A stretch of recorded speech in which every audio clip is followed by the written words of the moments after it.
Hello, welcome to new mini blog. আজ আমি চলেছি সবজির হাটে। দেখো, এখান থেকে প্রায় 2 কিলোমিটার হবে রাস্তা দিয়ে যাচ্ছি। এই গ্রাম্য হাটে যাই, মানে রোড থেকে একটু গ্রাউন্ডের সাইডেই হাট। আর সবাই চলছে সবজি নিয়ে। সকালবেলা আবহাওয়া খুব দেখতে খুব সুন্দর মোমেন্ট। আর দেখো, সামনে যে যাচ্ছে সেও কুমড়ো নিয়ে যাচ্ছে।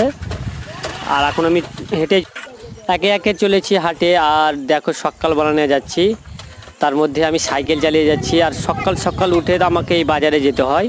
তার মধ্যে আমার সবজি আছে করলা, পেঁপে, ভেন্ডি। আর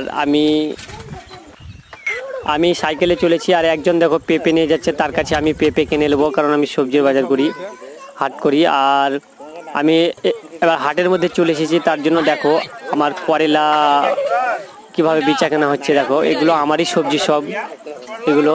আর পুরো হাটে একবারে লোক কত দেখো কেনার জন্য। এটা হচ্ছে গ্রাম্য প্রকৃতি বাজার, খুবই সুন্দর মোমেন্ট বাজার। তার মধ্যে দেখো, আর প্রচণ্ড রোদের সঙ্গে আমি বাজারে চলেছি। এই ভিডিওটা ভালো লাগলে একটু আমাকে সাপোর্ট করো, যেমন আমি আগাতে পারি আরও।